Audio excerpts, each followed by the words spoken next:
Can you hear me? Yep. Yes. Okay. He looked over at me and smiled radiantly. Aw, my little brown incest baby!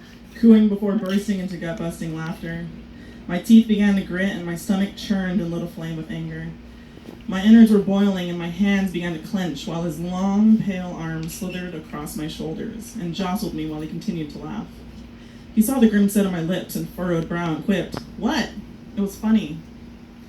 His laugh simmered down into a smile, and he continued to drive us in his old white Mercedes. How did I end up here? I asked myself. I already knew the answer. I wanted a relationship for years, to have and to hold, to support and love me. What I ended up with was, instead, a racist. Throughout my entire life, I wanted a boyfriend. I had crushes on boys starting in preschool. I was an awkward, chubby child who mumbled and towered menacingly over the other students, clad in pigtails and awful 90s clothes my father picked out. I was to die for. I measured the years in school by the crushes I held. Kyle in kindergarten was followed by Sergio, Joey, Joe, Eric, Manny, Arthur, Gordy, Eric, Nathan, Manny, Mike, Susan, Mark, and Mike again, to name a small selection. I dreamt of being asked to be someone's girlfriend so we could hold hands in school, kiss behind the classrooms, and definitely, eventually make sweet, sweet love. Time passed and not much changed. I was always awkwardly tall, unattractively large, nerdy, and although I was fairly popular, no one made moves to make me theirs. I felt like I was missing out on what it meant to be a teenager. The girls around me were getting boyfriends and losing their virginities. It felt like no one wanted me besides a creepy 23-year-old at my job. He made out with me in the towel room of the spa I worked at when I was 17. I was on birth control, damn it! I was ready to go! I graduated high school and moved to Orange County to go to university. K through 12 was a bust, but I hoped someone in college would find me attractive. I went with high hopes of finding a boyfriend who would be down to bang me incessantly and do dirty things to me that I couldn't write home about. My first sights were set on Adrian, the cute boy who lived next door, who towered over me and would cuddle me while we watched George Lopez comedy specials when we missed our parents in San Diego. Pretty soon he was hooking up with other people and had no interest in me. I was desperate for anything. I nearly slept with a 28-year-old who was far from what I was attracted to. He asked me if he could come over to my dorm to have sex, and before I could say yes, pangs of guilt hit me. From all places, it came from the movie The Sister of the Traveling Pants, where the character Bridget lost her virginity to an older guy and hated it, and realized she was just lonely and it made her feel worse. I texted him not to come. I wanted to get a boyfriend, not an awkward hookup I would regret, so, for the time being, I gave up searching. Winter break came around and I headed home. I was riding high on a semester-long mania that had me crashing mentally but thriving socially. Lo and behold, the new college confidence I had attracted boys, and I began to date while I was home. I would kiss one, date another, and then dump him for his friend. I felt unstoppable. However, after spending the spring semester in a deep depressive state, and not liking the school I attended, I stopped going to classes and decided to withdraw and go home to San Diego. I was back home as only fragments of myself, lonely, depressed, yet still wanting companionship.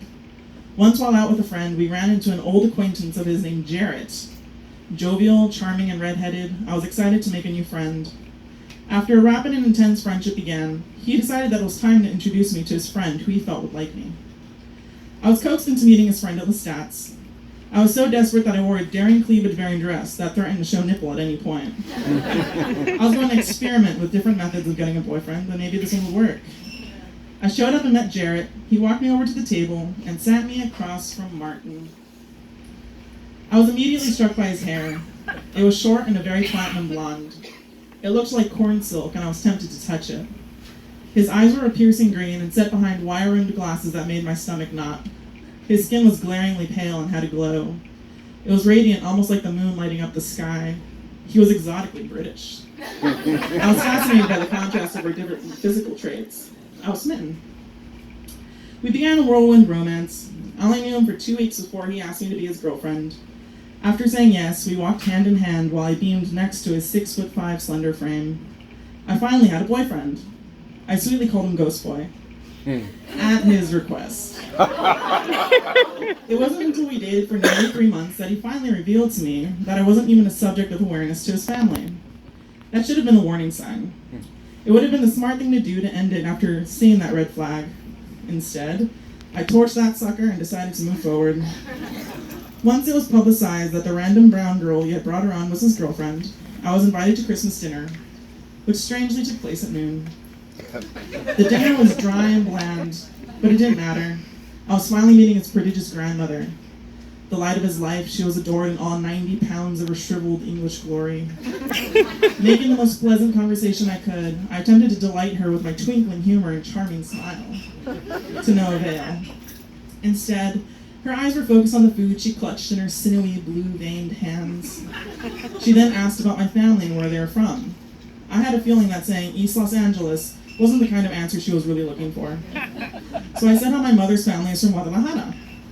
As I was saying that, my mom has an inconceivable 200-plus cousins with dried biscuit caking her tongue, and while looking me in the eye, she said, "Ah, yes, that's because of all the inbreeding." I felt like I had been punched in the gut, and when I needed it the most, all the oxygen had been sucked out of the room. I looked down at my plate. I was too shocked to say anything.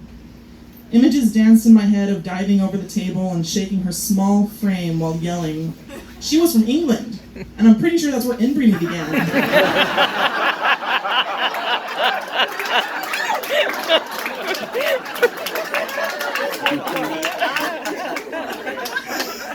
They were known for their diverse and rich gene pool as evidenced by how their royalty looked. Instead, my heroic boyfriend sat there, mischief dancing in his eyes and a gleeful smirk plastered on his face. Martin was dying to laugh. It wasn't a laugh of embarrassment for his grandmother's blinding assumption. It was a laugh at my expense. My discomfort and shame was as difficult to swallow as their dry turkey. I would go on to see that woman time and time again. Each instant stung. Her smile with her yellow dentures, too big for her mouth, looked more like a smirk. She would tell her grandson that it was the way of my people to get pregnant so I could trap him for the rest of his life.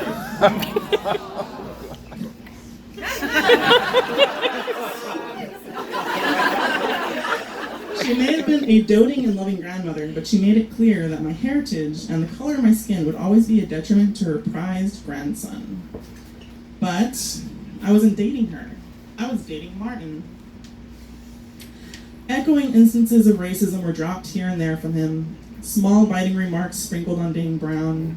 Small tidbits on how I didn't stack up mentally to him, the thriving anthropology major. God knows an undergrad degree from UCSD makes you the pinnacle of culture and knowledge, after all.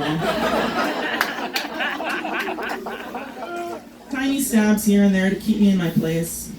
I don't know why I stayed. Maybe it was because the thought of being alone felt worse than being with him. The dire lack of self-esteem. His comments and taunts stuck like glue to my psyche but left me unable to call it quits. Our relationship became tumultuous and emotionally abusive. I was subject to his criticism and mockery, but on the days things were good, they were really good. I felt loved, and as though I was the apple of his eye. It was enough to make your head spin like a top. Our time together felt like a hellish roller coaster that I couldn't get off of. Time passed and we broke up, and then got back together again. He then told me he didn't love me anymore, and wasn't attracted to me and broke up with me. Then we got back together again. Finally, we broke up a final time. And, of course, got back together again. We persisted despite all the red flags that were practically being shoved down our throats. After a year and a half, it came time for my birthday. In my family, it was a tradition to have a dinner at a restaurant in celebration of the person. So we ate with my family.